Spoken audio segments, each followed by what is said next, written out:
తాకట్టులో ఉన్న బంగారాన్ని విడిపించి ఆ రోజున్న మార్కెట్ ధర కట్టి మిగిలిన డబ్బును మీకు అందిస్తుంది కొమ్మూరి గోల్డ్. నమస్కారం లతాబుట్ల గారు. నమస్తే అండి. ముఖ్యంగా గురు చరిత్ర పారాయణం చేయడం వల్ల చాలా ఫలితాలు ఉంటాయని మీ మాటల్లోనే నేను ఎన్నోసార్లు విన్నాను. ముఖ్యంగా దీని యొక్క రహస్యం ఏంటి అసలు? గురు చరిత్ర అనేది ఒక అద్భుతమైన గ్రంథం అండి. మనకి సాక్షాత్తు గురువు అందించినటువంటి మహా అద్భుతమైన గ్రంథం. మన జీవితాన్ని, ప్రతి ఒక్కరి జీవితాన్ని మార్చేటటువంటి గ్రంథం. ఎందుకంటే అందులో మనకి భక్తి గురించి ఉంటుంది, మన కర్మల గురించి ఉంటుంది, భక్తి గురించి, కర్మల గురించి, అలాగే గురు శిష్యుల అనుబంధం గురించి, ఇప్పుడు అంటే ప్రస్తుత కలియుగంలో కలి ప్రభావం ఎలా ఉండబోతుందని కూడా మనకి గురు చరిత్రలో తెలుసుకుంటాం అన్నమాట. అయితే ఈ గురు చరిత్రకి ముందు బ్రహ్మ మధ్య, కలిపురుషుడి మధ్య జరిగిన సంభాషణ ఉంది. ఆ సంభాషణ ఏంటి అంటే, నా గురుభక్తుల్ని నువ్వు తాకరాదు అని గురుదేవులు చెప్తారనమాట. ఎక్కడైతే గురు పూజలు చేస్తారో, ఎక్కడైతే గురు చరిత్ర పారాయణం చేస్తారో, గురు నామాన్ని స్మరిస్తారో, గురు స్తోత్రాలు పఠిస్తారో, గురు పూజలు చేస్తారో, అక్కడ కలిపురుషుడు తాకడానికి భయపడతాడనమాట. ఓకే.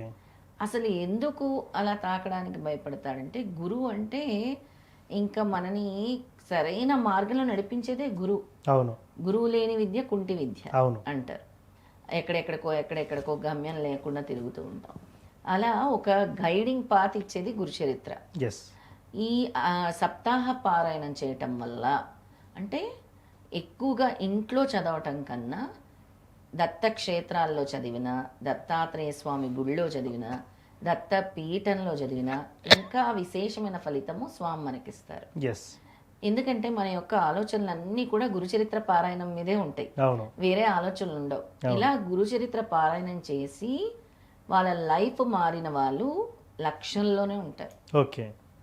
దత్తభక్తులను ఎవరినైనా అడగండి, గురుచరిత్ర పారాయణం చేసిన తర్వాత వాళ్ళ యొక్క లైఫ్లో చేంజ్ అంటే, అప్పుడు వరకు నాకు ఏ దారి లేదు, ఇంకా నాకు జీవితం లేదు అనుకున్నా కూడా ఈ సప్తాహ పారాయణం, ఈ అఖండ సప్తాహ పారాయణం చేసిన తర్వాత తప్పకుండా స్వామి వాళ్ళని అనుగ్రహిస్తారు. అది 100%. అయితే బ్రహ్మ కలి మధ్య జరిగిన సంభాషణ చెప్తాను నేను. తర్వాత మన పీఠంలో జరిగే పారాయణం గురించి కూడా చెప్తాను. కలి ప్రభావం ఎవరిపైన ఉంటుంది అని అంటే, దైవ నామస్మరణ చెయ్యని వారిపైన, ఎవరైతే దేవుడు నామస్మరణ చేయరో వాళ్ళ మీద కలి ప్రభావం ఉంటుంది. భగవన్నామాన్ని మర్చిపోయి ప్రాపంచిక విషయాల్లో మునిగిపోయి తేలుతున్న వాళ్ళకి కలి ప్రభావం ఉంటుంది. అలాగే ధర్మాన్ని పాటించిన వారి మీద కూడా కలి ప్రభావం ఉంటుంది. ఎవరైతే ఎప్పుడు అధర్మంగా ఉంటారో, అంటే ధర్మంగా ఉండే వాళ్ళ మీద నిందలు వేసినా కూడా అధర్మమే అన్నమాట. ఇతరుల్లో ఇబ్బంది పెట్టేవారు, అంటే ఇతరుల్ని బాధ పెట్టేవారు, మోసం చేసేవారు, ఇతరుల్ని ధనం అపహరిస్తూ ఉంటారు చాలామంది. రకరకాల విధాలుగా చీటీల పేరుతో, ఇన్వెస్ట్మెంట్ పేర్లతో డబ్బులు వసూలు చేసి అధిక మోతాదులో మోసం చేస్తూ ఉంటారు. ఇతరులు ఎదుగుతుంటే వాళ్ళ మీద చాడీలు చెప్తూ ఉంటారు, బ్యాక్ బిచ్చింగ్ అంటారు, వెనక మాట్లాడుతూ ఉంటారు. ఇవన్నీ చేస్తే కలిపురుషుడు పట్టుకుంటాడనమాట. తర్వాత ఇంద్రియ శక్తులకు బానిసలైన వారు, కామ, క్రోధ, లోభ, మోహ, మద, మాత్సర్య ఇవన్నిట్లో మునిగిపోయిన వారిని కలి తన వశం చేసుకుంటాడు.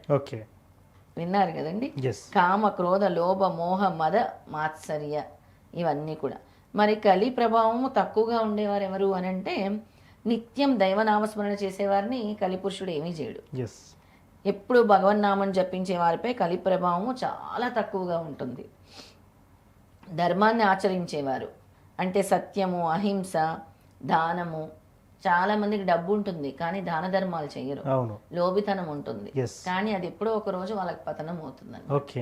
అలాగే దయ, అంటే ఎవరి పట్లైనా దయ, పాపం వాళ్ళ ఆకలితో అలమటిస్తున్నారు, మనము ఒక సాటి మనిషిగా వెళ్ళి వాళ్ళకి అన్నం పెట్టాలి.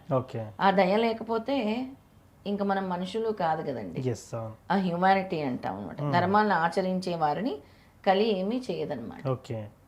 తర్వాత గురువు తల్లిదండ్రుల్ని సేవించేవారు, గురుభక్తి, తల్లిదండ్రులు సేవ చేసేవారు, గురువుల్ని సేవించేవారు, పెద్దల్ని మర్యాద ఇచ్చేవారు, వారిని కలి ప్రభావితం ఏమీ చేయదు. ఓకే. సత్సంగము శాస్త్రజ్ఞానం కలవారు, సత్సంగం చేయటము, ఉమ్, వేదం పురాణం ధర్మజ్ఞానాన్ని ఆచరించే వారిని కూడా కలి తాకలేదన్నమాట. ఓకే. అది బ్రహ్మదేవుడు కలిపురుషుడికి చెప్తాడనమాట. ఎస్. అలాగే మన గురుచరిత్ర పారాయణం వల్ల మన జీవితంలో అసలు మనం ఎలా మెలగాలి, మనము ఎలా అంటే అసత్యం అబద్ధాలు చెప్పకుండా ఎలా ఉండాలి, ధర్మ మార్గంలో ఎలా నడుచుకోవాలి, దైవ మార్గంలో ఎలా నడుచుకోవాలి, భగవంతుడిని ఎందుకు పట్టుకోవాలి అనే విషయాలన్నీ కూడా భక్తి జ్ఞానం మనకు అందించేదే ఈ గురుచరిత్ర పారాయణం. ఎస్. ముఖ్యంగా మీ పీఠంలో కూడా గురుచరిత్ర పారాయణాన్ని నిర్వహించబోతున్నారు.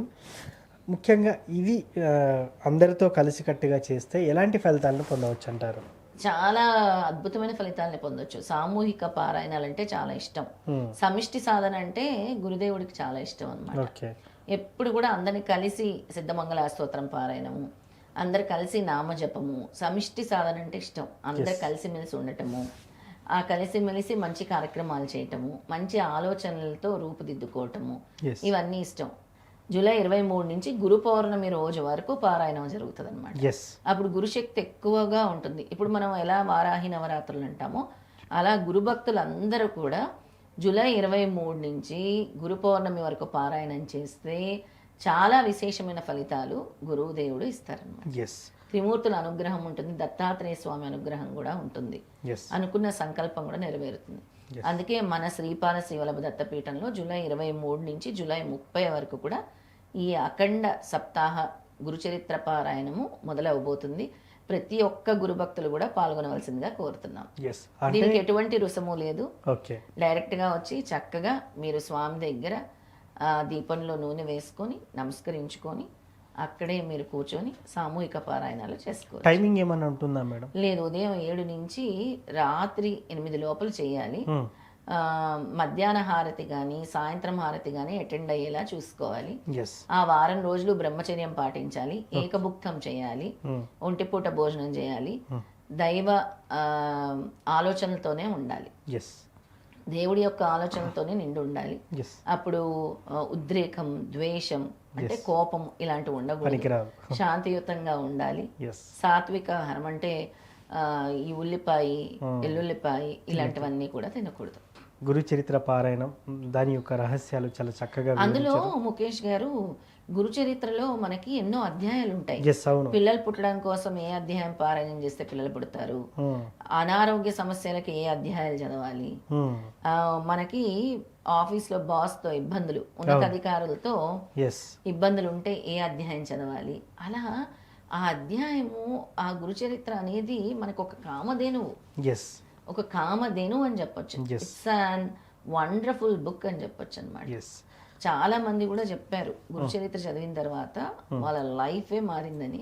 ఎస్. అందుకే ఇప్పటి వరకు ఎవరైతే గురుచరిత్రని పారాయణం చేయలేదో ఈ గురు పౌర్ణమి ముందైనా ఈ పుస్తకం ఎక్కడి నుంచైనా లేదా మా దత్తపీఠానికి రండి, మేము ఇస్తాం, అక్కడికి వచ్చి పారాయణం చేయండి, గురు యొక్క శక్తిని తెలుసుకోండి, మీ జీవితంలో మార్పును తెచ్చుకోండి. చాలా చక్కగా చెప్పారు మేడం.